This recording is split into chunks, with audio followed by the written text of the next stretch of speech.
All right, good evening.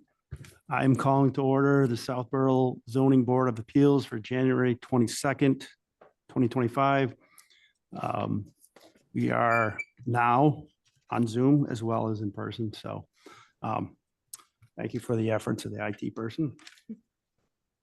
So two of our members are remote tonight, Paul DePranos and Mike Robbins. On the agenda tonight, the first thing we have is a review of comprehensive rules and regulations.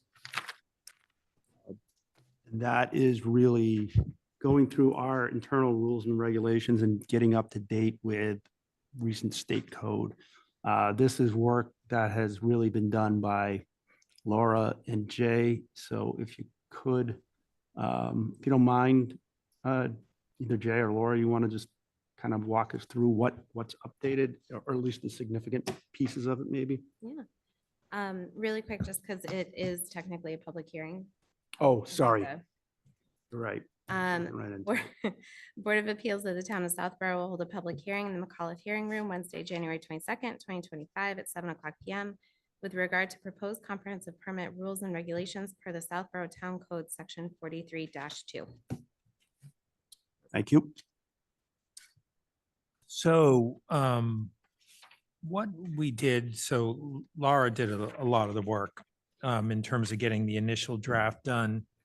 And then what I did was take the rules and kind of compare them to some other ones that I've done, because we routinely do this, and then kind of modernize them so that they kind of matched what we know to be the case law, the history. And then some other changes I made related to things that were kind of either repetitive of what we can already do, Mhm. or things that I wouldn't want to have fixed in the regs, but would want to give you discretion to do. So towards the end of the regs, I had a lot of deletions. And those are the kinds of things that, and you know this because we just did it Yeah. in another permit, we would put in a permit or in the documents following the permit. So I don't like to fix those in the regulation, even though we can change the regulations whenever we want, as long as we hold a hearing. There's no need for them to be here because we already have that authority. So when you saw a whole bunch of crossouts, especially towards some of the latter periods, we either have that authority or it's just duplicative of what already exists. I did make a bunch of changes because it's not DHCD anymore and because they've changed some of their stuff. I added some things to make your review a little more fulsome, and we can go through it like the various changes or just answer questions. Like I added areas of review in terms of like environmental, neighborhood impact, those kinds of things that are pretty natural to this. Changed a couple things here and there, as did Laura, to conform with more current language in the town's bylaws. Mhm. The terms for different entities. Select board. Right. Yeah, select board, things like that. Mhm. Otherwise, I mean, the gist of it is mostly the same. Yeah. But I kind of brought it up to date a little bit. So. Okay.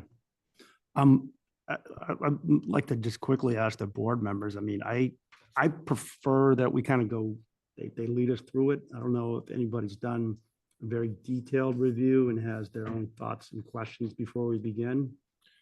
So I've read it. I probably have like 5 minor comments, but we can just go through those as we go through it. Okay. But I did read in detail. I thought it overall looked great. But I had some couple additions or minor questions as we go through. Sure. It, so. Okay. Yeah, we can go through it section by section. Yeah. I'll try and summarize where I can summarize. Okay.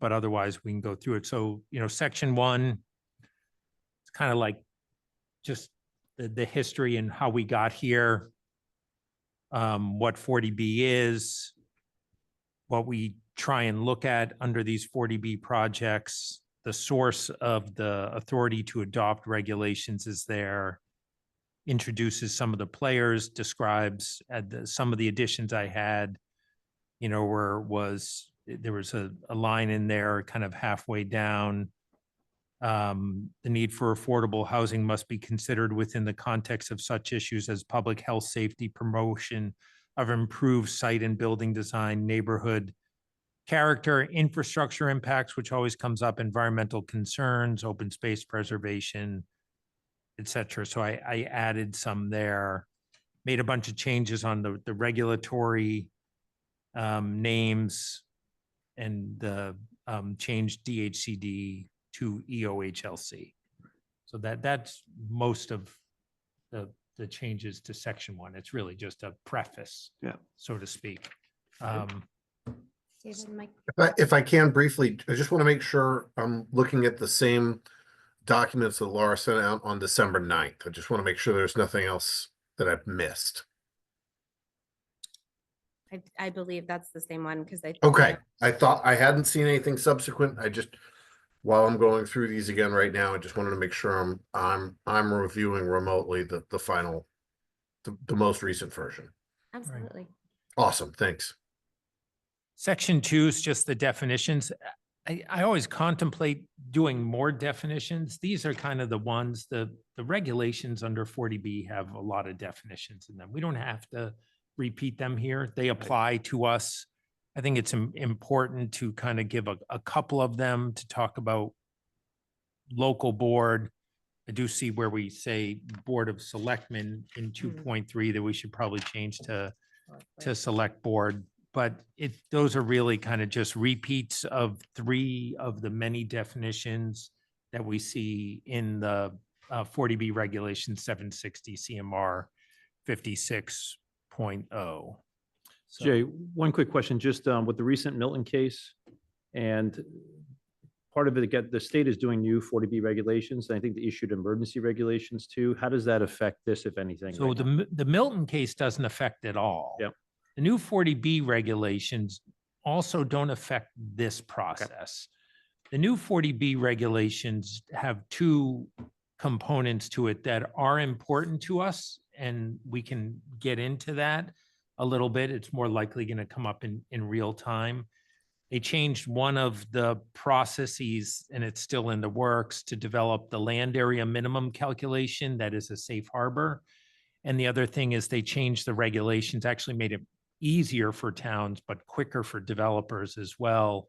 When a town does claim one of the safe harbors, whether it's recent progress towards 10% or the size, a large project or repetitive petition, those kinds of things, it simplified that. Those were the 2, really the sum total of those 40B regs. None of that is addressed in these regs. Those are really important because any town could come up against that. In fact, right now I have 3 or 4 projects involving safe harbors.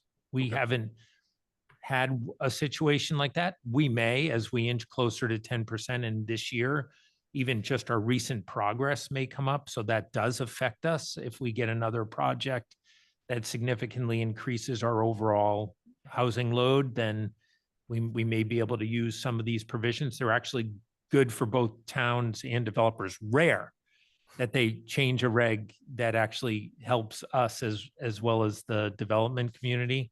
But it is actually a pretty good change on Okay, that. great, thank you. So, and the Milton Common stuff, that's the Yeah. other bylaw. Correct. So, I mean, indirectly impacts us because it may be a tool for some developers to approach by right opportunities as opposed to these opportunities. Okay. And those projects may also throw off a little affordable housing, which makes our job easier here as well. Okay. So, okay. So an initial process, Laura and I kind of brought it into kind of current, we talked about the business administrator for the zoning board of appeals is the entity that gets the application. We eliminated Shopsy from the mix.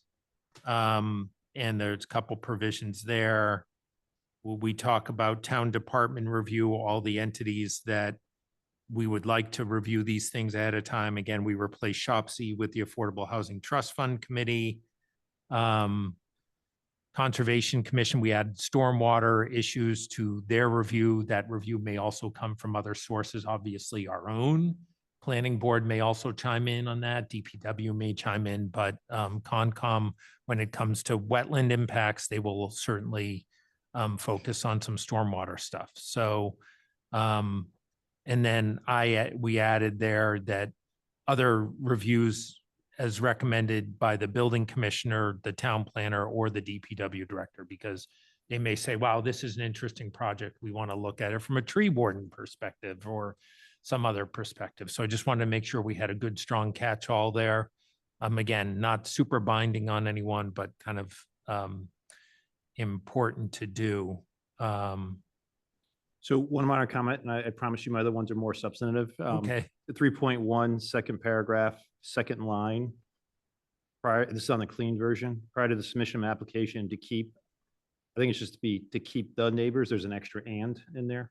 so tell me again. So Second- 3.1, second paragraph. Second line on the clean version. So it says prior to submission of application and to keep, it says and the neighbors. I think it should just be keep the neighbors, minor. So No, minor net. Important, thank you. Yeah. So Okay. 3.4, I did strike this thing about, so it says an environmental notification form under MIPA may be required. So it's not for us to say what is required for environmental notification form. That's someone else's jurisdiction. So I wanted to stay away from that. And if there's an environmental notification form out there, we want it. We want to see it and we're entitled to it. Most of the time, the ENF is going to come well after us. And there's actually state regulations that talk about the requirement to provide that as part of the 40B process. But developers normally do that after the fact. Sometimes they do it before us because there's something else going on, wetlands that they want to square away or something. We may see it ahead of time. I struck the stuff. It says may be required if a comprehensive permit is proposed for more than 100 units. Again, not for us to tell them when it is or isn't required. If they're required to do an environmental notification form, they're going to be required to do it anyway. And eventually we'll get to see it. And I just say may be required if the application triggers one or more of the threshold requirements under MIPA. Again, that's just stating the obvious, but we're not in the MIPA business. We want to be informed of those things. If there's information out there that's helpful to us from a state agency, we want to see it, but I don't want to regulate it at all and duplicate those efforts. So filing, time limits, notice, not a lot of changes there. I did change on 4.1.2.5. It says, the board may elect to retain service of a consultant pursuant to section 5.1 to review the details of the pro forma and to consider other relevant guidelines for the review of costs and revenues of a development project. There is guidance from the state as to when we can't, it's in the 40B regulations writ large, when we can and can't do that. And, but the language such as those as may be available from the Massachusetts Office of the Inspector General and those that may be available from Citizens Housing and Planning Association. So as to the Inspector General, there are none. They don't regulate or tell us how to look at a pro forma for identifying it. There are differences of opinion amongst the development community and the municipal community as to how to review a pro forma. That's the subject of some regulations in a few cases, but the IG doesn't have any of that information, doesn't get involved in the 40B stuff. They might if there's a fraud and they have to get involved, but they wouldn't get involved in the permitting end.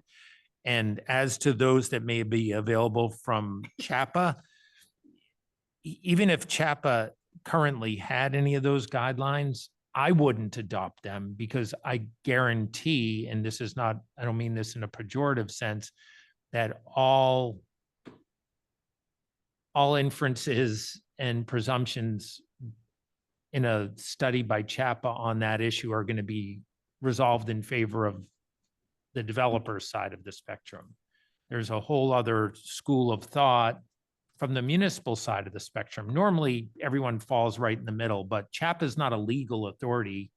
They're a nonprofit that is kind of monolithically dedicated to the development of housing. And I mean that in the positive sense, but that is their world and they're not a regulatory authority and they shouldn't be relied on.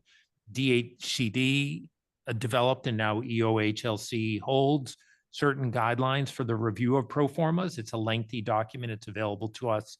It's on the Housing Appeals Committee website. So that's why I kind of left it more as broad. And sometimes there are disputes over how to interpret a pro forma, and I wanted to preserve our opportunity to engage in that process. Usually we find a way to agree. Used to be that folks like me and Lou used to fight over what a pro forma means or says. Now, much less so, because everyone's kind of found a way to the middle on that, because we kind of understand. I don't really love the process, but it is where it is, based on what I'm seeing, what we've seen out of the cases. So let's see, other things in section 4, under 4.1.3.9, I added that if there is going to be a subdivision plan, we want that plan to be in compliance with the plan requirements of the subdivision regulations. There's a great, they can always request waivers from those regulations, but there's a lot of great details that the planning board has worked really hard on to make sure that when we see a subdivision plan, it addresses things like road width, where the lots are, where the monuments are, the road construction standards, the curves, all of those other things. If they want to request waivers, that's fine, but we want to see the level of detail that we would expect they would be presenting if they had to go before the planning board.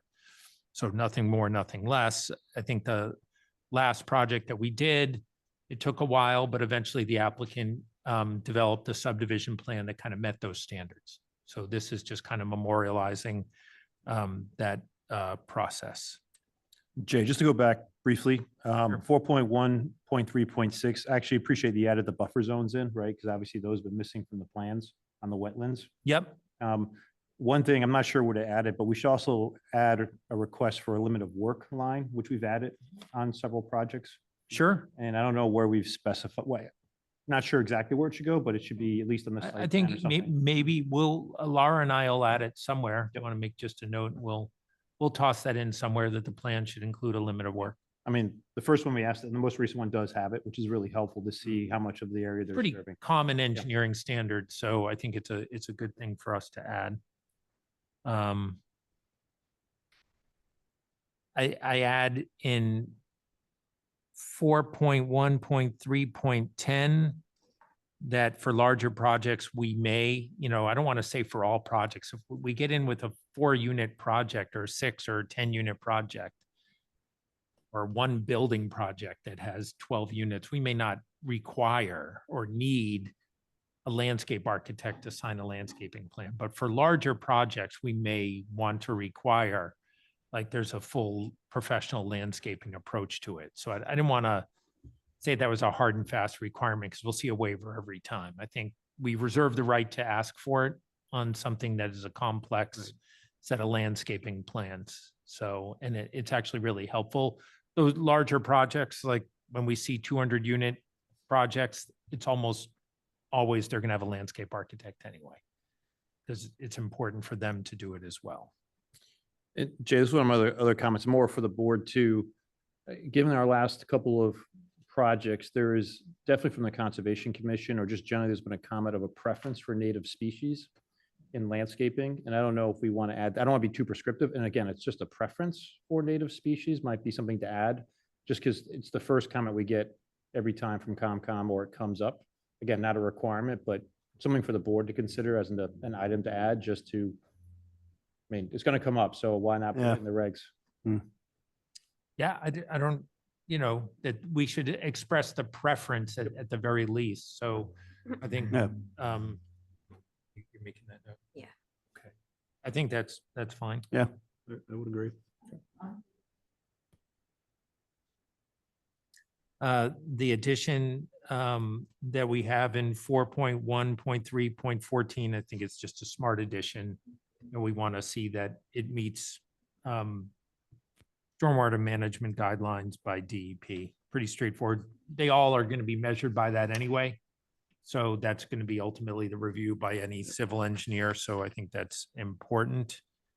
4.1.5, where I add for each building and projects of more than 4 units, it shall be signed by a registered architect. That's reflective of the requirements of the state. Okay. For something smaller, and I have seen a couple of 2-unit 40Bs, but for normally almost all of them are bigger than 4. I've Yeah. seen a bunch of 4s. So we don't necessarily, that said, most of the time they're going to come in with something architecturally designed. So, but that's the more than 4-unit thing isn't my standard or something that I've seen. It's something that the state has Okay. suggested is the standard. I had a comment on that. I only had about 4 or 5 comments, Jay. So absolutely, I like the section and the fact that we'd want a mass registered architect. It's just a thought. I didn't know if we wanted to add language. Then in my experience is, do you mean you want to have, as an architect may sign that in Massachusetts, but the work performed outside of Massachusetts? Do we want to be more narrow, or it's just the fact we want a mass registered architect signing? A lot of the architectural firms are pretty big. Yeah. I Yeah, mean, I'm just saying, what, it's absolutely, so is the intent, you would have to be likely be a mass registered architect to sign a plan in I mean, Massachusetts just by law, by an architectural license, but I the mean, question- my yes. understanding is that they're going to have to, I mean, if they're, I don't think it's as strict as like being an engineer. doing Right, a work in PE, right, PE Massachusetts signs or a off. lawyer. But I think if they're presenting plans for construction detail in It's Massachusetts, just a question. yeah, Yeah, so, I yeah, think- well, because some of the firms are pretty I large. know that yeah. they're big, but I'm sure they use the big ones will probably use someone to stamp the plan. Locally, but I would think it's so. made in, Even if, In even another if someone state. else has it, there might be a couple of Yeah. stamps on it. no, it's just a question, you want to make the language more restrictive, or you think that's adequate, that's all. I think it's adequate, shall Yeah. be signed by a mass registered architect. I don't know. I mean, I'm happy to make changes to it, it seems. I mean, I think it seems adequate to me just to say mass registered architect. Because I feel the same way. If you're trying to do a project here, I would think even if you're a large outfit, you would have some presence here or some relationship where you'd get somebody from Massachusetts. to do Yeah, that. I mean, for example, like a company like Avalon, which does a lot of projects in Mhm. Massachusetts, it's a Texas company, and they use plans that are probably done down in Texas, but there's always a mass stamp on it. But that's exactly what I'm discussing, right? Right. So, I mean, that's what it says there in 4.1.5. And that follows is that mass guidelines? I think so. I Yeah. think they say mass registered. I think it's fine for us to say it, certainly. Yeah. No, I want it. It's not, wasn't that just, it's enough, that's all. Okay. Yeah. Um, I did have another tiniest, tiny I actually wrote too much about this in my comments, Laura, Yeah. because we're gonna get further down. This is gonna take a nanosecond. 4.1.2.1 is, it says the pro forma shall be prepared by a certified public accountant experienced in construction and development. I just have a strong preference to replace the word experienced with the word competent.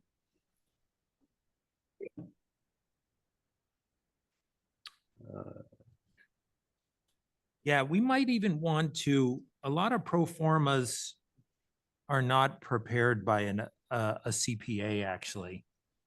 So we could probably take out CPA. So what was the word that you wanted instead of experienced? qualify? Well, CPAs can, but that's a strict requirement. It's a costly requirement to put a CPA on there.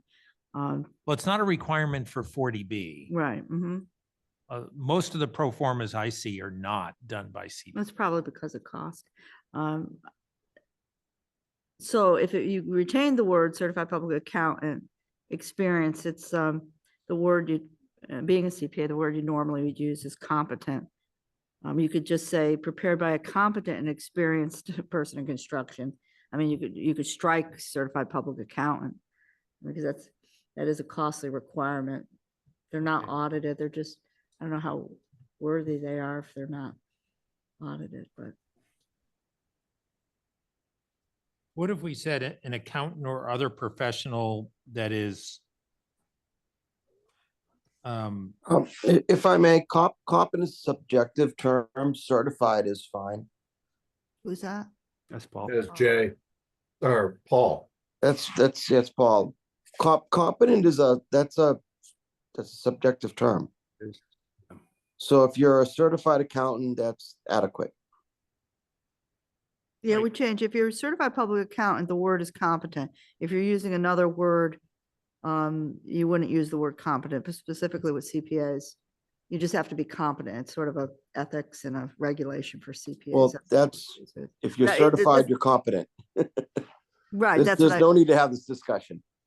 well, you could just strike it entirely and back Yep. out experienced, right? I There's agree with no that. need for too. this discussion.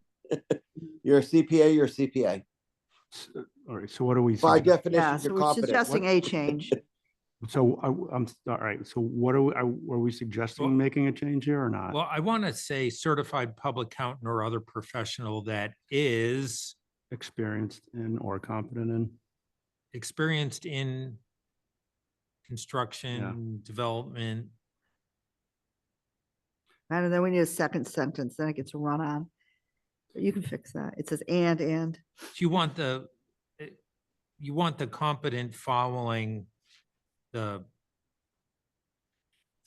certified public accountant. As Paul's correct, it's if I- you can yeah, strike the word it- competent if you're a CPA, but if you're putting it and competent or experienced construction accountant, I don't even know it's such a thing, but Doubt it. So that's why I wanted to maybe just say the pro forma shall be prepared by a certified public accountant or other professional that is experienced in construction development. Yeah, I agree with the other professional adding it in. yeah, I think Yeah. that makes sense.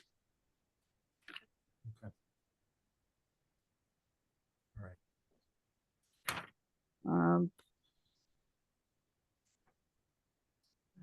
The next was 4.1.8 was the next change. Yeah. I have another easy Sure. comment. This is in section 4.3. I think it's at the start of the section. It's about the copies, the 10 copies. And Laura, you probably can speak to this also, because the applicant must file one full physical copy with town clerk, sounds good, and 10 physical copies and 1 electronic copies. And my recollection is a number of years ago, we had talked about all these copies with the application. Do we need 10 copies is what I'm getting down to. So I think Hard copy. I think need is. I don't, so originally, before I took a chance at this, it was 26 copies. Oh my God. So currently, what these poor people have had to submit is 26 copies, and I have binders on binders in my office because they don't go anywhere. Okay, we're getting to it. So I Okay. reduced it to 10 because what I do is I provide a hard copy to the Conservation Commission, a hard copy to the Building Commissioner, 1 to the Select Board, and several copies to the Planning Board. And then I like to have 1 in my office in case people come in and they want to take a look at it. So do we need it? No, but Okay, yeah, I so. mean, I think it's really Yeah. up to you guys. Our regular applications, we don't require a hard copy at all for us, but that's because they are submitted on our online portal. I have not yet found out a way to get our comprehensive permits onto the online portal just because they're so complex. So the website is the next best thing that I have to get it out there electronically to the public, but in case somebody wanted to come in I'd like to Okay. have at least one hard Yeah. copy for us. Okay, So One- 10 is working well for you. It sounds like, 10 has worked well. okay. One thing we can do for the 10 copies is for the plans themselves to be 1117, unless you all have a preference for full-size plans, tends to cut down on paper in the bulk of your files. I almost never want a copy if I have online access. So, it's gonna be what works well for Laura. The less for me from a higher view is better. I've had no issues with reading what I can see electronically with the plans. I- I'm, I think one full-size set is appropriate, but after that, I think I'm good with 11 by 17s. I'm fine with that, and It's generally, I would say if you enough. need them, give them, or get them Again, online. if I may interject, like Sure. copies to scale are necessary to make sure things are in proper scale. So if we have something that's in the proper scale, we can determine exactly what it is, it's fine. And then whatever other copies are adequate. Do you, so the one full-size, Paul, is good to have, and then, but the ones to just kind of glance at, the other 10, fine on the 11 by 7. Again, like for various permitting reasons, you need things to exact scale to make sure everything's in proportions, it can be reviewed properly. For our purposes here, I think we're just having it for record and review, so I don't think the exact scale is super germane to this. I mean, I could be wrong, but I mean, I think timing, one I think they do need to be. proper scale. scale copy is adequate and everything else is just for review. yeah, sorry, go ahead, Laura.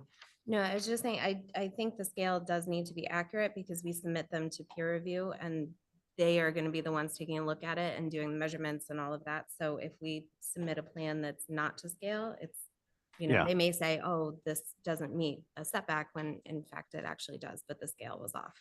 Okay. Do you need copies to scale in your office for people to review, you think? No, Or, no, okay. I mean, we could go fewer copies. Well, what we can also do is add something on a full set of plans in the next section under section 5 for review fees. We can make sure that is in there if it's not already in there. So make sure that any peer reviewer gets a full set at scale. Did, like a hard copy? Because we haven't given them hard copies to date. That they just work off of a computer and then they Electronic can copy. scale. Yeah. And that's fine. So, I mean, I'm agnostic on 4.3, whether you do 11.17 for the extra copies or not. Some people like to fold out the big copy. I kind of do Yeah, personally, but I also understand the desire not to have giant size files over and over again.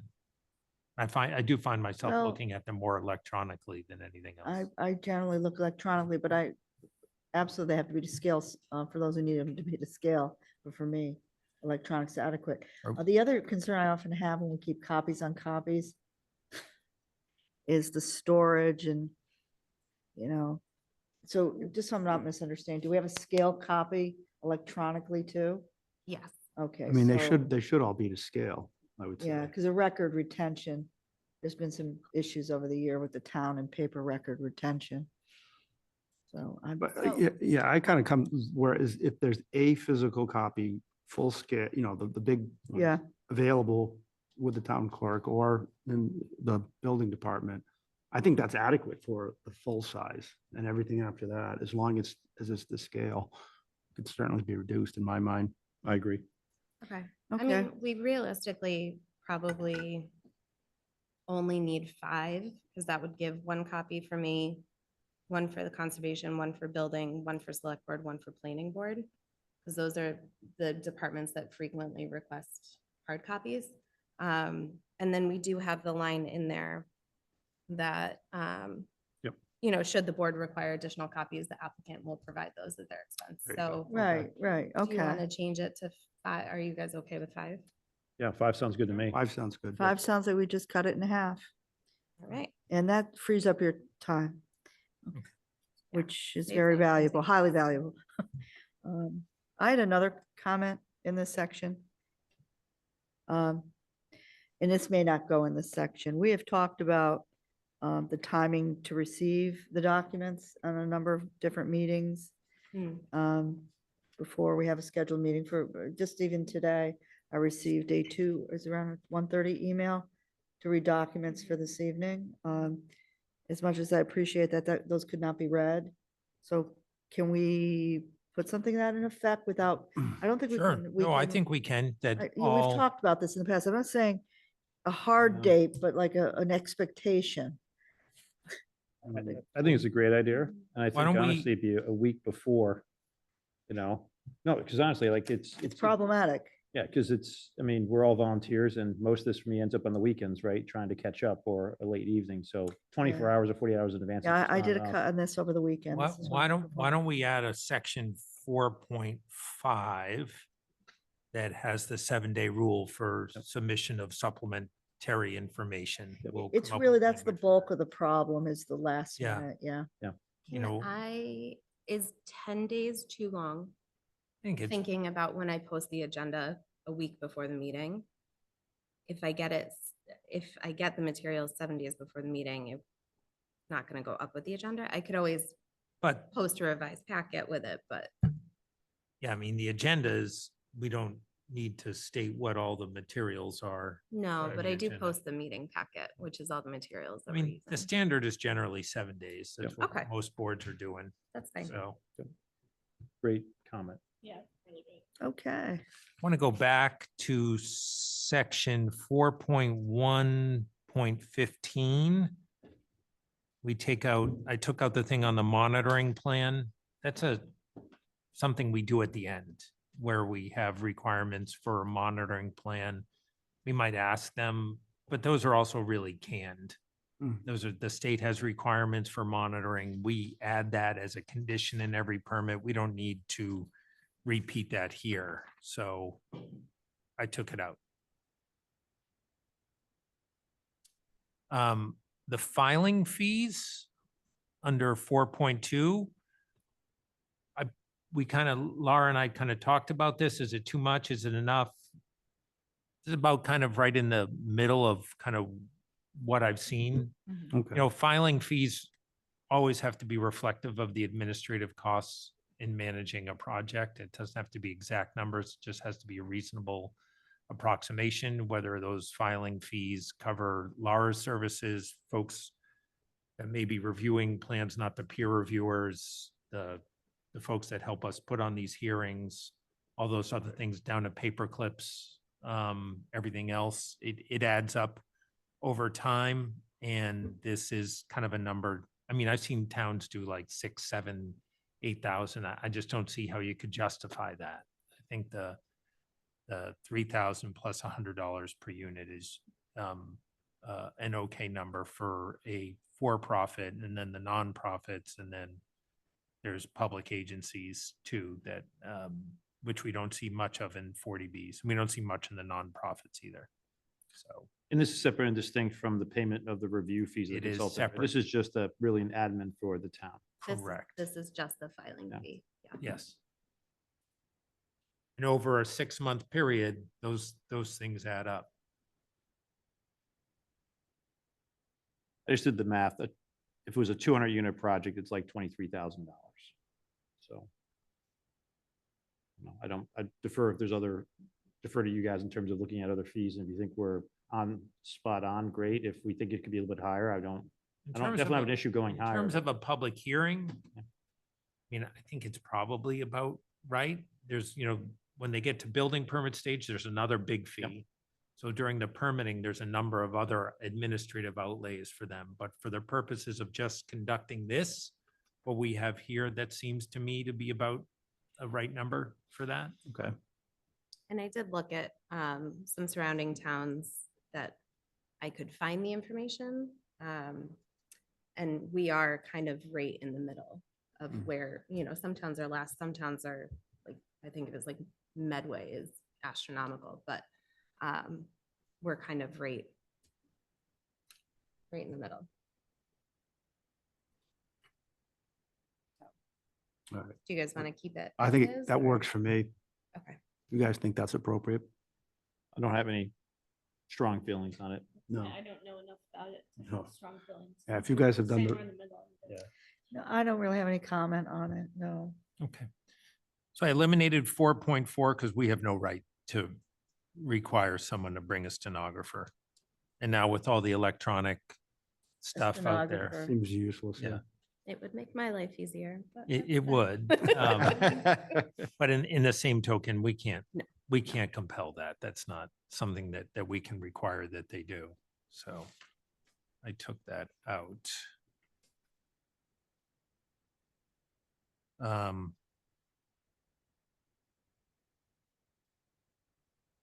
I had another comment, Sure. and it's just a consolidation comment. As you get into the sixes, we address infrastructure across like 6.1.5.1, 6.1.5.3. And I- Do you mind if we I don't hold wanna- that until we get there? Sure, I thought we were there. We're in No, four. we're at, We're about to do a review. we're about to five. Oh, we're in five. I can hold that thought, sure. So most of the review free fee stuff, I'm just kind of bringing it up to date with kind of what I see out there. 5.4, I struck the whole thing because a lot of that was about procurement law. Hmm. And we're not bound by procurement law for peer review consulting services. So we took that out. So there's Okay. no need for that. The rest of it is pretty straightforward. Again, we kind of just brought it up to date with the way peer review works under, it's pursuant to a statute. It's not unique to 40B. It's the same statute that governs the planning board, the zoning board when we're not doing 40Bs, the Conservation Commission, the Board of Health. So it's, we're just kind of making it consistent with those other standards. So all the additions, all the changes that Laura made is just kind of modernizing it a little bit and keeping it in line with the statute more than anything else. So it's not particularly specific to 40B. So.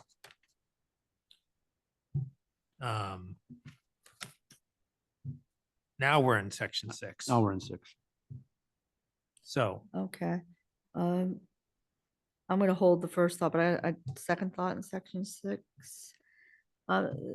This has to do with the section 6.7, retain a minimum of 10% of the site as permanent open space. And I would wanted to think about placing the word contiguous in front of permanent open Sure. space. And there, in some, there have been instances where if it's not contiguous, it kind of erodes the concept of open space. so I think That's where I'm fair. coming from, Yeah. okay? Yeah, that Anyway. makes sense. Yeah, okay. I think that's good. And then, I don't know, other people have thoughts on it. No, I think it makes sense where feasible, contiguous is important. So Yeah. I think it's a great Okay, comment. Do you want to have just contiguous or contiguous where feasible? No, it's Does it- it's encouraged anyway. It's only an Definitely encouraged, yeah. encouragement thing. it's an So encouraging Okay. word. All right. so I think It's we're the good there. goal. It's Uh, already as a best efforts kind of thing. Yeah. Okay. Then I read my note, and this is not directed necessarily. It's the 6.15.3.1 section. And when I was reading through that, I got a little lost that if we can somehow consolidate the restatement of infrastructure requirements. It kind of says it a few different ways. 6.1.5.3. No, there's 6.1.5.1 and in 6.1.5.3, both address infrastructure. Mm. and infrastructures again in 6.2.3. So my only point there was, since it's in one section, take it out of the other section. Okay, I see It's- some redundancy. You see, there. I'm talking only, it's all good. It's just redundant. That's what I'm Okay. driving at, not the Okay, content. we can fix the redundancy. Yeah.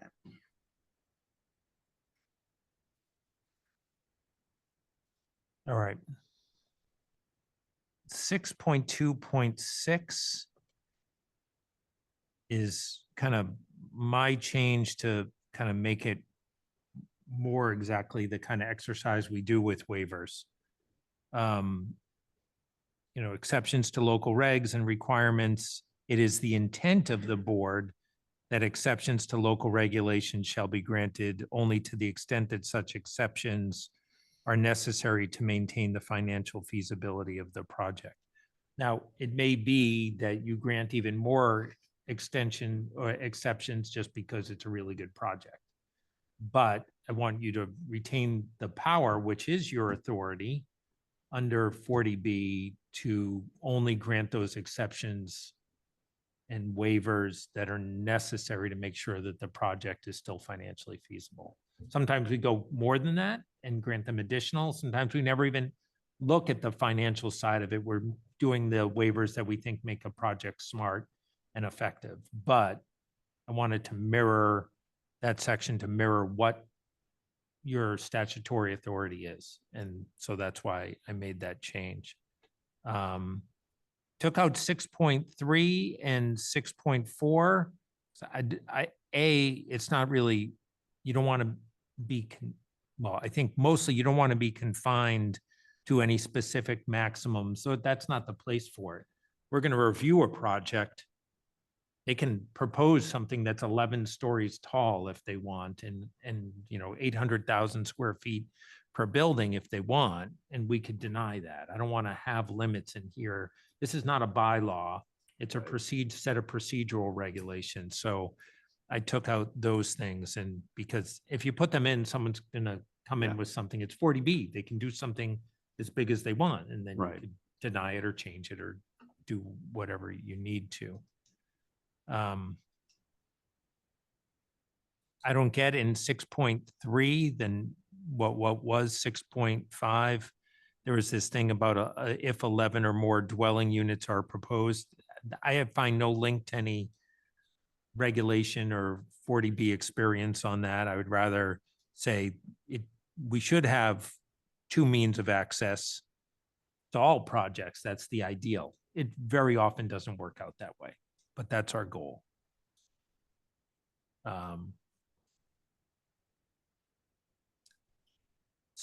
The new 6.4, former 6.6, I just kind of made some changes to effectuate kind of what the current legal landscape is there.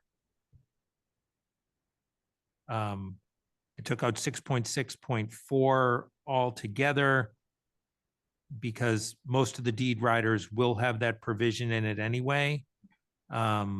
But not all of them. But in any event, the standard deed writer form that the state requires is going to have that right of first refusal. If it's an ownership unit, it obviously doesn't apply if it's rental. We just don't need it there. The law already covers us in that instance. I had a small comment for typographical, or I think is a typographical. 6.2.5, where it starts site suitability. There's a semicolon at the end of that section, and it says and then nothing. Do we want to strike that and? Yeah. Yeah. Okay. And then this is actually my last comment.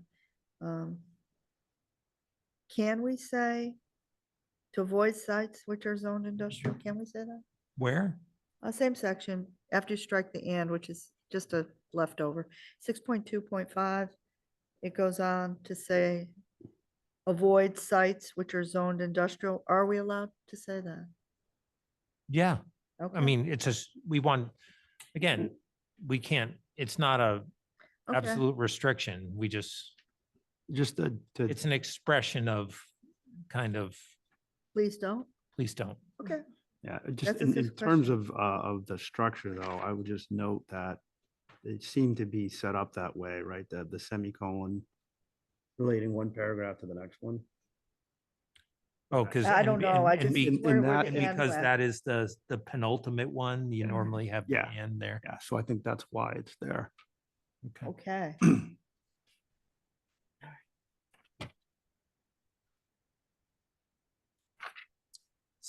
The new 6.5. Again, we take out shop C. Yep. And I've kind of otherwise geared it down because there's new kind of requirements that if we want, and we just talked about this in the last Okay. project, if we want a 70% local preference, then we've got to prove why we need it. So I just kind of changed it to match the new EOHLC or newer EOHLC regulations. In the new 6.6 on parking, I struck the stuff about 2 parking spaces because that's just no longer the standard. And people are trying to do less parking. I mean, we're seeing for apartments less in this area where that's more car dependent area, but in areas where there is more mass transit, we're down to 1.1 and in some cases under that. Okay. So you want to be flexible there. Let your consultants and the engineers work out what is effective for their particular Right. site. Okay. So, because they just request a waiver anyway. This is true.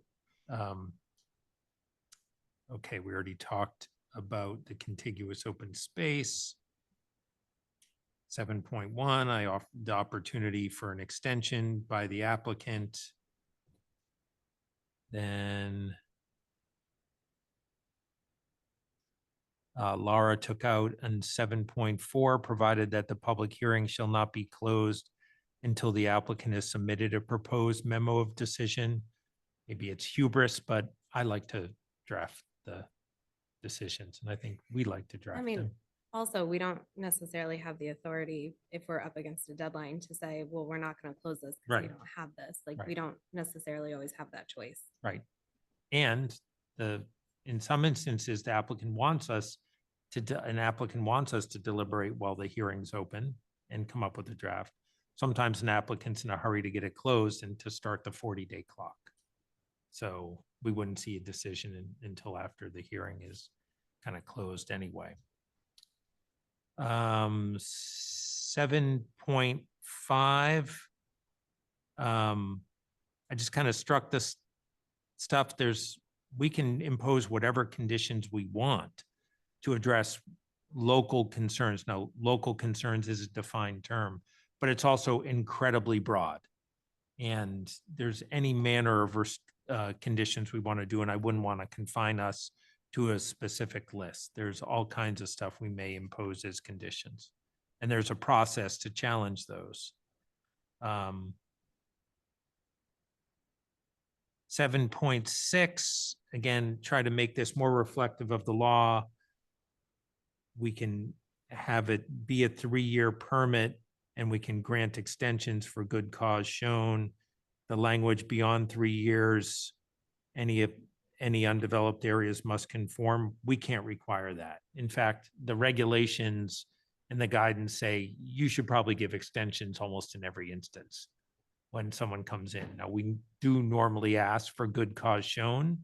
And if this was a special permit or a variance, we could say, sorry, we don't want to, but it's 40B and we don't win those battles. No.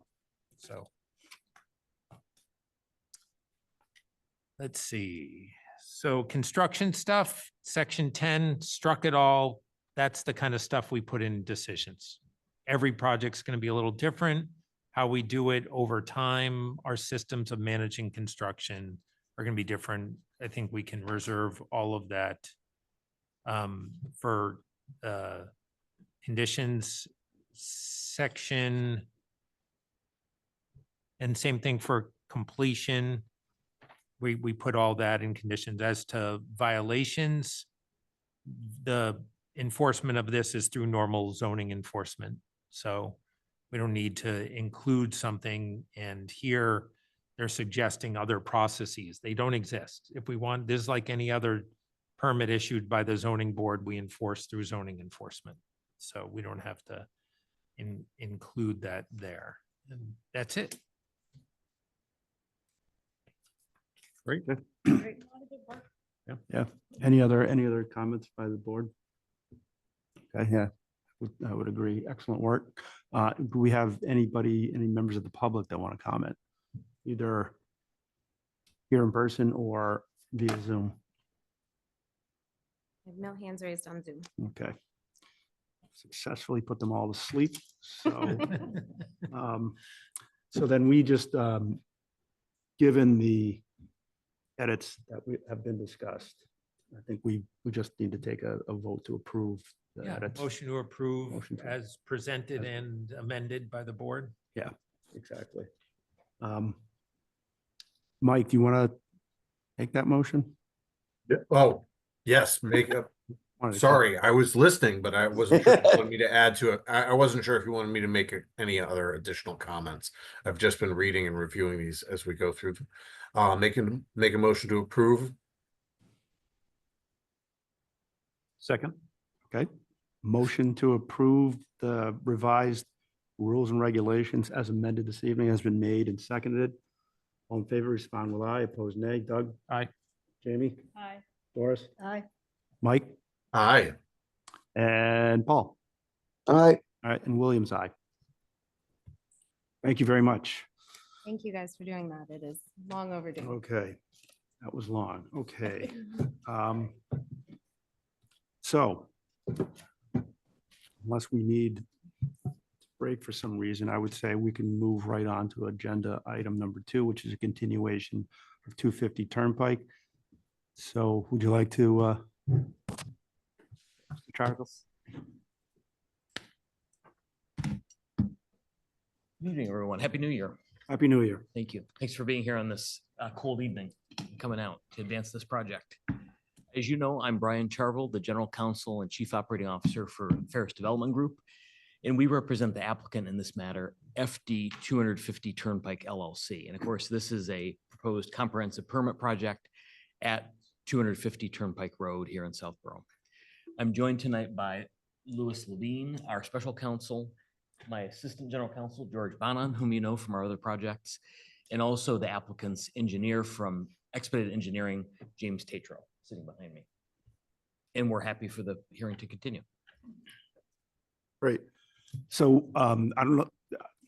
I spoke with our peer reviewer, and my suggestion was we did all have an opportunity to see the dialogue from the shared engineering consultation, which I think seemed like it worked well. Agreed. You know, my take on it is there's an awful lot of, yes, applicant to supply, either supply or comply or whatever. Yes. Rather than, painfully going through everything there, I've asked him to instead, if he could just sort of address the board and the room with, where you really are with all of that. Not to dwell on the things where you've already agreed, you said we're going to do it. But if there's anything where it's like, well, we have to talk about this a little bit more, or hasn't done yet, let's just more of a higher level view. I agree with it. Okay. All right. So would you mind doing that? Yeah, you can use that microphone there. Thank you. Just if you could, just identify yourself and who you're with. Patrick Bogle from Howard Stein Hudson, the peer reviewer under this project. Like was mentioned, we basically submitted a peer review in December 20th, documenting, going through all the zoning regulations, the Title V regulations, stormwater management, all the towns and, local and state regulations that we had, documented a bunch of different items that we either mentioned, hey, these need to be possibly asked for a waiver from, or you need to meet these for compliance, or whatever the case were, and each one was documented by regulation. So that was kind of how the letter was spelled out. In January 14th, the applicant's engineer from Expedited Engineer and I had a a discussion to kind of go over some of these items and talk about where we either agreed or had some discussion on items such as the really steep slopes on the edge, some really compressed grading that really needed to be addressed to make the site much more manageable as far as slope stability, some ADA grading concerns, which are mentioned here, some Title V concerns, which are spelled out within here as far as some setbacks to wetlands or some mounting analysis, those kind of things. So those are all kind of a lot of technical questions and comments which are outlined within this letter. And then, yeah, I brought up things such as, constructability to property lines, one-to-one slopes, a lot of items like that. So the applicant's engineer has gone through and kind of stated, yes, we will comply, we will do these things, we will address these, maybe stated some other items, which we will look at maybe compressing some units together instead of going from 3, possibly 3 to 6, and maybe adjust some of those things. So we're basically just going to be waiting to review some of the additional items that the engineer will be looking at on the plans and seeing how those kind of shake out in the new plan revisions. There's some traffic items, making sure that the entrances are compliant and all those are spelled out on the plans. Yeah, so basically going through a lot of those items. There was some back and forth about the setbacks to wetlands. I know I was saying as far as some regulations and the some comments from DCR about the 100-foot setback. Their engineer didn't seem to agree to that. And if that's something that gets we maybe need an opinion from DEP on their specific item on, yes, this is 50 feet or yes, this is 100 feet, then that is definitely a good way to go on that. So, and I would defer to them on those kind of regulations, but. Yeah, and then I'm sorry, but there was an email today that came from you. Is that what you're referring to? Yeah, that was some back and forth correspondence Yeah. between the engineer and myself regarding it's a regulation for 100-foot setback to a Right, wetland. okay. Within a wetlands to and tributaries to within the wetlands within tributaries or reservoir areas for water supply areas. Yep. So that was the specific regulation for that. And then I gave some correspondence back with additional justification on those. And yeah, I think that's where we left that. So, Okay. Very good. All right.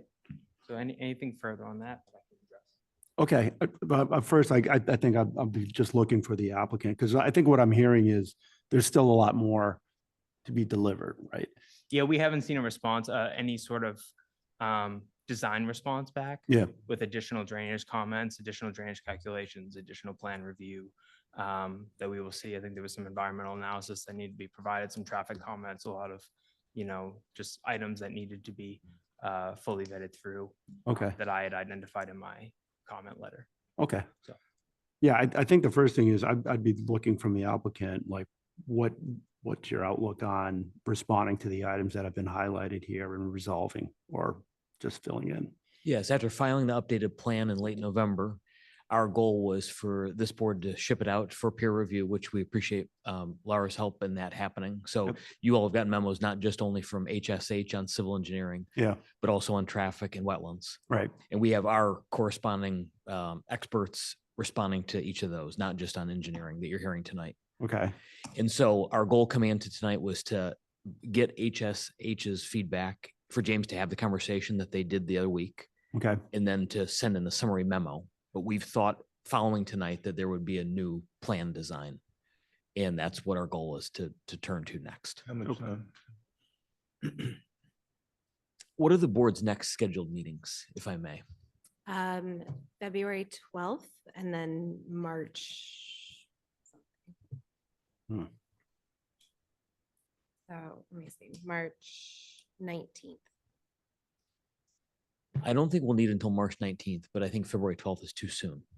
Hmm. And so if the board would be open to a special meeting in about a month, I think in late February, Okay. we'd like to aim for that. Think about, as with other projects, there being enough time both for Mr. Tatro to finish the redesign Yep. and for HSH and the others to digest it and give Yeah. you feedback. Okay. Let me just ask first, do we have anything that we're going to be reviewing, anything on the agenda for February 12th? We do. We have 3 applications. 3 for applications. February 12th. Okay. Just a note that February 19th is February break, which is why our meeting is on the 12th and not the 19th. Okay. So I think if you're looking late February, probably February. Probably the 26th. 26th. Yeah. Yeah. Okay. I can do that. I can do that as well. I can do that also. February Mike 26th. and. Yeah, I think that's Paul? looking, I think that looks good for me. Okay. Laura, Yes, on the 12th, do we have any 40Bs on the 12th? no 40Bs, but 3 regular applications. Just the regular applications? I may or may not attend, I have to see. Okay. I'll let you know. Are we talking about February 26th? Yeah, I mean, correct? yes. Okay. Is that, will that work as well? I think it should. Yeah, that's, I think it's 5 If you weeks. thought the tonight. 19th was going to work, I No, imagine. I think it would be better the extra week. Well, Yep. okay. Yeah. Yep. Yeah. Yep. Yeah. You want extension for the 180 days? Yeah. Where are we now? Current Well, I'm deadline trying is to March understand what 31st. extension we're looking for.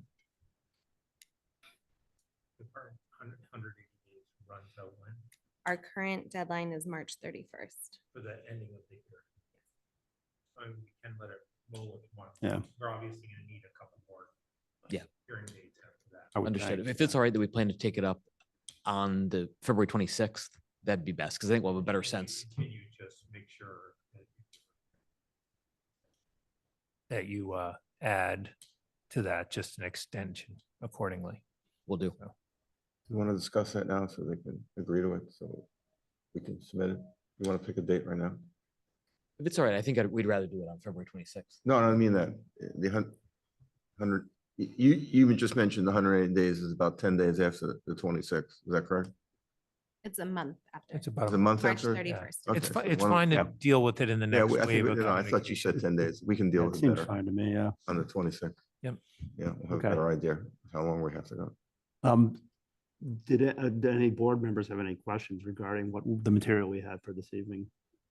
David, it's okay. I have 4, if you guys are reviewing the site plan or talking about modifying the site plan, I have Yes. 4 quick Mhm. elements maybe for you guys to consider just looking at it, because I did review, thank you from HSH for the detailed comments, but some of these are more minor, but because of the proximity of retaining walls and wetlands, the possibility of moving unit 29 against unit 3 is really tight in that area. Units 20 and 21 have a very long, deep driveway. Don't know if those can move closer to the cul-de-sac. Units 15 to 19, which are against the butters, also have pretty long driveways, and whether they can be pulled closer to the road. And I'm just looking at depth, because some of the units look like they have a depth of driveway that's, enough for a car. And others look like they're just further back. And it might be topo issues or other things, but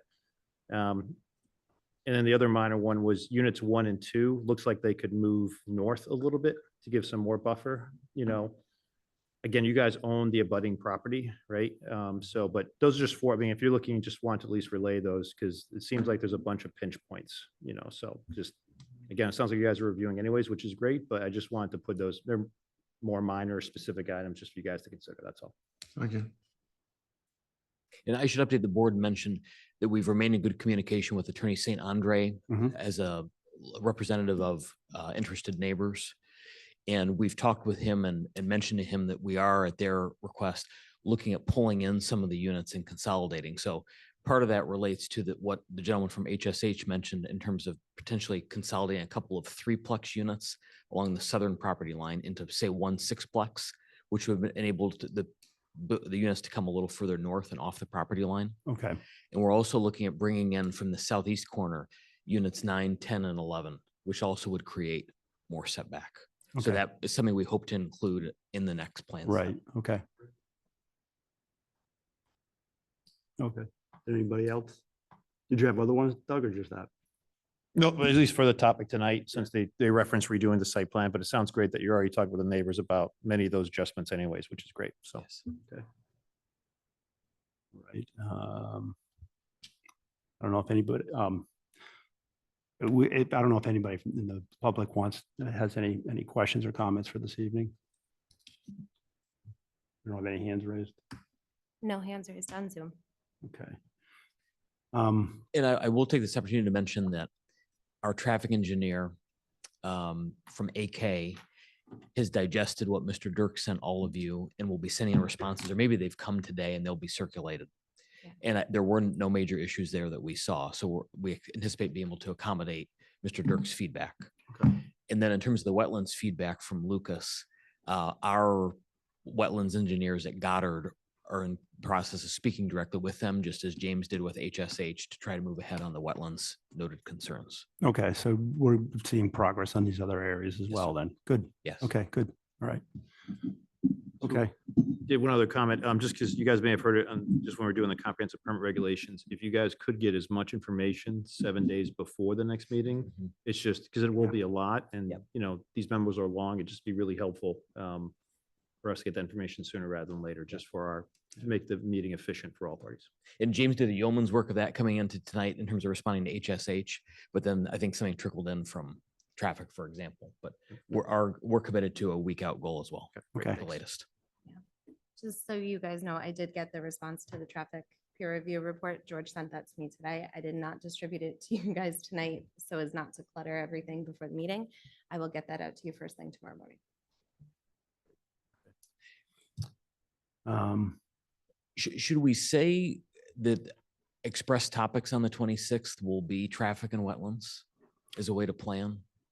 I mean, if we have if we know we have topics to review, yeah, I think it makes sense. That allows us that much better to prepare in advance. Yeah, not to be, it's for it to be to the exclusion of the Correct. plan and HSH. Right. But I know we'll want a designated meeting to talk about, or have those as designated topics at future meetings. So how about the 26th? Yeah, okay. Yeah, that Thank you. makes sense to me. Is that, do you want me to have both Lucas and Vanessa and Associates here Please. on the 26th? Yeah. Yeah, Okay. I think so.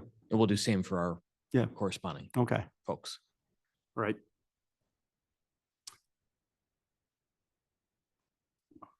Okay, then I think, and if we're agreed on the 26th, we need to take a vote to continue the hearing to February 26th.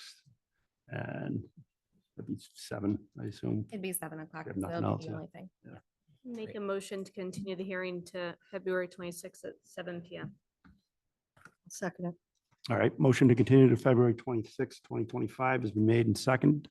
All in favor, respond with aye, opposed nay. Doug? Aye. Jamie? Aye. Doris? Aye. Mike?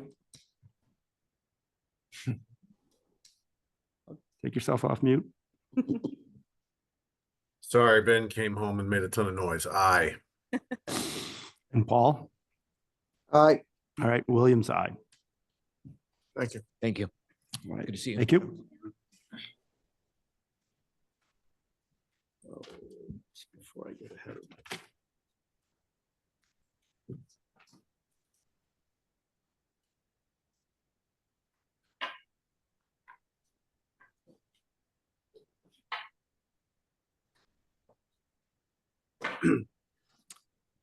Okay, so the next item on our agenda is approval of meeting minutes, December 11th, 2024 and December 18th, 2024. I could mix this up, but one of them was the really detailed review of the decision on It was December 11th was the decision. on 120. Yeah, okay, that was December 11th. So I did take a look through them. They're really, they're long, but to me, they reflect pretty accurately exactly what happened that evening. I don't know if anybody else has any comments on December 11th minutes. No, I read through. I'm fine with them. Okay, They're a very nice job. as usual. Yep. And Mike and Paul, you're good with them? We are. I am. You I'm can good. speak for Paul. I'll speak for Paul. You're free to speak for me, Mike. I'm good. Absolutely. That's it. Good Okay, Lord. let's handle December 11th first then. Do we have a motion to approve? The minutes as written? I'd like to make a motion to approve the December 11th minutes as written. Second. All right, motion to approve the December 11th minutes has been made and seconded. In favor, aye. Opposed, nay. Doug? I'm going to abstain because I was absent. Okay. Thank you. Jamie? Aye. Doris? Aye. Mike? Aye. Paul? I, And Williams, aye. Okay. Bless you. Now, December 18th. 18th was, hold on. I was not at that one. you're not- Correct. yeah, Okay. It was a great short meeting. It was. It was the variance for 120 and it was Oh. a continuance for 250. That was it. It was.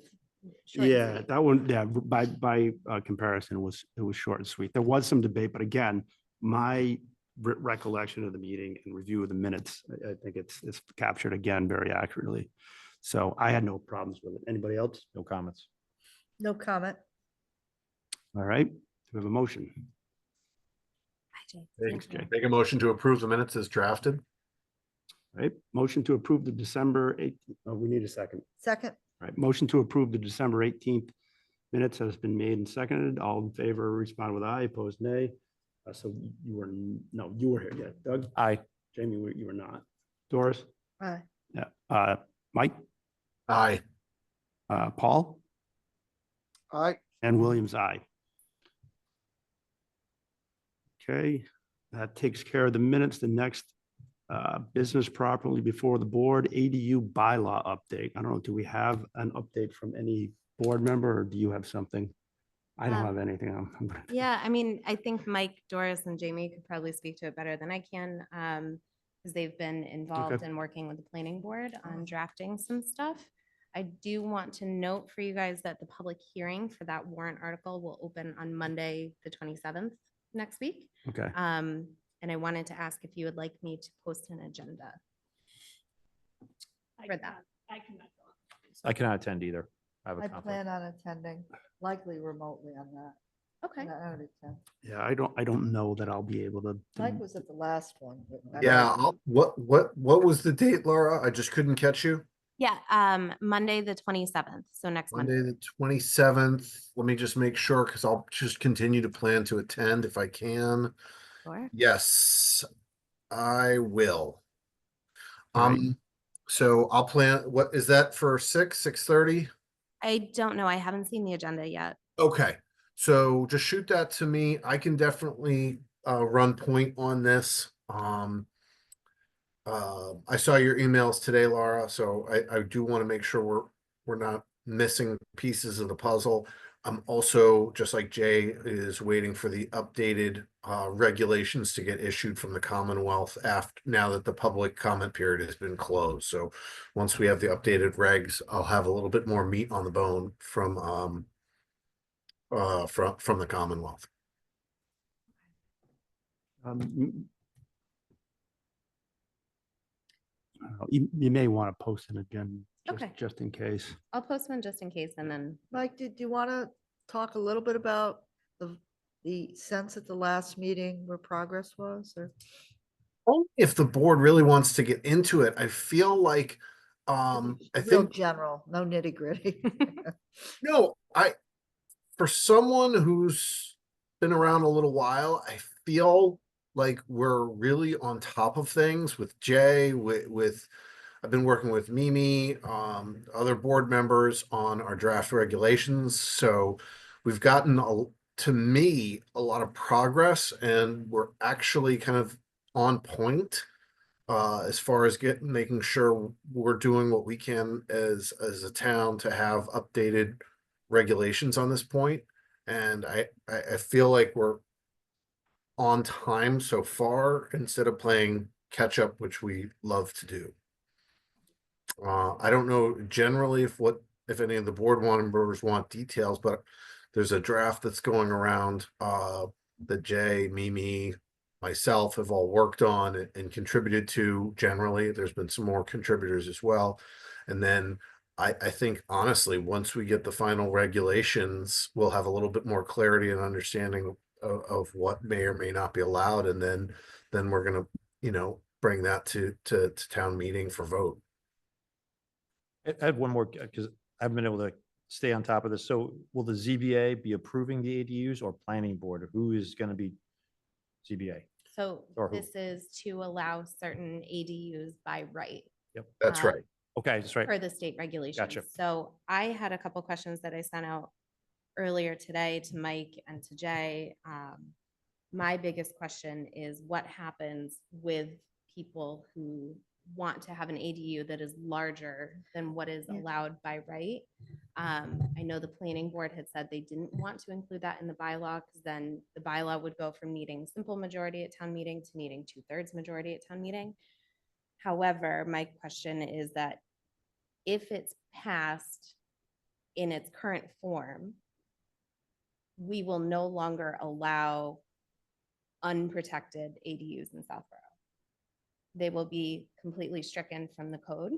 And I don't know if that is what we're going for, or if we want to, if there's a way to keep the existing bylaw for ones that qualify as unprotected. So ones that would be larger than that 900 square foot or 50%. And then I've been doing a little bit of research on the impact to the ZBA in terms of the regulations for the state go into effect on February 2nd. So we have to follow that, but there's a little contradiction with our current bylaw. We have an accessory apartment application coming our way for the March hearing, which is after the state regs go into effect, but before we have a new bylaw. So there's a there's a little bit of gray area here that we're trying to navigate. And I just want to make sure that I'm understanding the full impact to the board so that I can make sure you guys are doing the appropriate process. So I don't know if that makes Well, sense. I was listening in with Mike on the last meeting. It is a high priority that we're gonna have ADUs larger than 900 square feet. But the feeling and the consensus is to get this through town meeting. Right. Yeah, So so then what, yeah, so I know everyone is very on it and aware of it. yeah, so Yeah, I had and when, proposed. and at other instances where even if you have one by right, but say you're too close to the line. Yeah. You'd go to special permit, but, Yeah, so I had proposed, yeah. and I don't know if it's legal, which is why I'm waiting on a response from Jay, but can we leave the existing bylaw in place and just add the new bylaw for the protected ADUs? And then that way, anything that doesn't qualify as protected defaults to the existing We bylaw, don't and even- then we're not Yeah, yeah. changing it per se, and maybe it wouldn't need that 2/3 vote. We call them it's just one of those simple things. We call them accessories and the state calls them ADUs. I know. So that's probably need the advice. I just think we need the Yeah, advice. but I feel like we can fumble through it until we get approval. It's pretty clear what's going to be allowed under a protected ADU versus an unprotected ADU. So Mhm. I think we can fumble our way through that. Yeah, and until we get there, Mike, don't we just do the best we can to follow what the state Well, has for like, guidance? But it's my understanding, and Jay could, if he's still there, can. No, he's not. No. No, my understanding, from what I've been reading and checking on is for towns that don't have their, bylaws approved by that, the amended bylaws by February 2nd in the enactment, they're just gonna follow the state guidelines. Yeah. And then the towns are really, most towns are gonna follow those, pretty specifically. And then there's gonna be some subtle changes as to, will towns require site plan approval? Will it require site plan approval for attached as well as detached? There'll just be some nuances and little seasonings that I think the towns will add, but I think we just follow the state guidelines, which I'll be able to, I literally check my emails every day for them, just to keep myself abreast of the situation. So. Okay, yeah, I mean, that seems to me that's where we'll fall. Is we don't Exactly. have a modified bylaw and the state has something. We're pretty obligated to follow the state guidelines. We're just gonna follow the regs, and then again, if it's an unprotected ADU, then it's gonna go back to special permit anyways pursuant to the regs. So that absence of language, I'm less concerned about because it Okay. either is a protected ADU and a special permit isn't allowed, but let's say it's within, they want to build a new structure and it's within the zoning setbacks, well, then they're still going to need a variance and it's an unprotected ADU anyways by definition. So it's either going to fit in the round peg or it's going to fit in the square peg. I mean, it's just that it. We'll make it work. Yeah. No, and we've gotten even the regs that they propose now, as challenging and as confusing as they can be a little bit. I mean, we can figure it out. It's really pretty straightforward. Okay. Yeah, and I can forward anything, if they want to review my notes or Jay's or Mimi's, but I think we're really on top of it. Yeah, you guys have done great work. Mike, did they say anything about the feedback that I sent? Yes, we covered that. And what I can do is I can send you the updated updated regs. We're holding off a little bit, just so you know, until hopefully we get the updated regulations from the AG's office. Would you guys like for me to send you the most current draft? Oh, that'd be perfect. Thanks, Laura. That'd be great. All right, I'll just Yeah, review that but tomorrow. that, we touched base on those exact things that we talked about. Yes. Great. All right. That's our ADU bylaw update. I don't think anybody has anything else. Laura, you did put in the prop business administrative updates. Do you have anything there or not Yeah. really? Just a couple things. You know, I had asked David if I could keep this as an ongoing agenda item, just to kind of almost as my report to you for all the administrative things that are happening, because there's a lot going on. So just briefly, a couple of things I want you guys to be aware of. There is a group of us that has been working on a couple zoning bylaw proposals. So it's me, the building commissioner, members like representatives from planning, select board, and the economic development committee. So a couple of things that you're going to see coming down the line that I don't think necessarily impact you per se. One is we are proposing a shared parking bylaw that is geared towards allowing commercial uses to have shared parking to kind of cut down on those vast empty parking lots, and make it a little bit easier for commercial uses to satisfy their parking requirements. So the public hearing for that is also opening on Monday, the 27th. And then another one that's coming down the line is uses allowed by right within the industrial park district. So this is something Al Hamilton, specifically on the select board, has been kind of spearheading this effort of allowing more uses by right in the industrial park district, to kind of encourage more commercial business and, you know, hopefully expand the commercial tax base a little bit. So that's something that public hearing will probably open in February. Doesn't necessarily have a huge impact on you, aside from the fact that some uses that were only allowed by special permit may now be allowed by right. So I'll send that when I have a more comprehensive draft of that, just so you guys are aware of it. Other administrative things, the easement plan for 120 Turnpike for the 40B, they had 60 days to submit that from the date of filing. We're somewhere around halfway through that. I still haven't received it, but when I do, I will get it to you guys. I have briefed the building commissioner on the conditions included within that 40B decision, just because there's a lot that he needs to be tracking as well. So he and I are partnering a lot on that.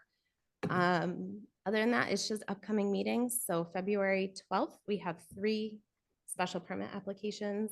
One is for signs, one is for multiple principal uses on one lot, and one is for parking, like more than 3 garage bays. So nothing too crazy. And then we have February 26th for 250 Turnpike. And then we have March, I forget what date that was, mid-March. We will have 19th. 19th, thank you. We're having one special permit application that I'm not entirely sure what it is yet, but it's coming. And then that accessory apartment application, which is somebody who wants one that is larger than We've had a few of those. by right. We have, but not Yeah, with the independent- state within- regs. right, So, you know, I think It's they're not- trying to get yeah, that in okay. before the bylaw potentially changes. Other than that, I think that's it. And just a refresher for me, as much as anybody, for the next meeting for 250, our peer reviewers are whom and what are they covering? So our peer reviewers coming on February 26th will be, I'm not sure who's coming from Lucas Environmental, but they are handling wetlands. And I'm gonna follow up a little bit with the applicant on that because there is some time sensitive stuff in regards to like vernal pools and all that. And then Jeffrey Dirk of the NASA Associates who did the traffic peer review. Both of those consultants worked on 120 Turnpike as well. So I'll reach out to the two of them tomorrow and see if they can both attend on the 26th. Yeah, I saw that vernal pool review study. You've got April. Yeah. Maybe end of April. Yeah. And they're gone. Yeah. Study it. So Okay. little time sensitive, but I think we have plenty of time to make sure that we address Oh, that. it's interesting how they'll do that Hmm. because they're not always out. Mhm. Yeah, so the salamanders and the critter Okay. crossers. I had it on my thing that you wanted me to give you feedback, what happened with Leah Emerson? Oh, yeah. So just so the board is aware, I didn't mean to include this in my updates. Thank you. Leah Emerson, who's our economic development coordinator, has been working on a couple grants. So she applied for, it's a technical assistance program grant to look at zoning along Route 9, I believe. Yeah. And then she's also looking to apply for, it's called a one-stop grant through the state in partnership with Westboro to look at zoning opportunities along Route 9. So they're hoping to do kind of like a corridor study to see what potential bylaw changes we could do to kind of improve Route 9 zoning a little bit. So I haven't heard any recent updates, but No, I was sort of gave her some feedback on the grant application form, some of the parameters, which had a lot to do with community outreach. And she submitted and was waiting. I haven't heard about this. It's submitted. I'm like 90% sure. yeah, the This is- technical assistance one. is- Yeah, this is the, just a preliminary review. I want to say it's 25,000 to look at the existing conditions out at Route 9 and the way we're zoning it now. Yeah, And if they get that, they keep proceeding to the one-stop grant. But we'll hope we get it. yeah. So any opportunities, you know, it's a big focus right now with a lot of departments in town is how can we modernize our zoning bylaws to encourage, you know, appropriate business and some of the stuff in our zoning code is pretty outdated and Yeah. Probably that was needs in a little original, updating, little yeah. bit, so yeah. we're trying to focus on small changes that make a big impact. can have and a Route pig- 9 feels You like have the a best. place piggery to by start. right. You know, you can have a piggery by right. Yeah. Yeah, Yep, okay. yeah, that one's Yeah. kind of I'm interesting. not, I'm not saying take it out because, you know, it's an option. A fruit stand too. It's an Yeah. option. I just didn't, But a gym is tricky. Good luck putting a gym in.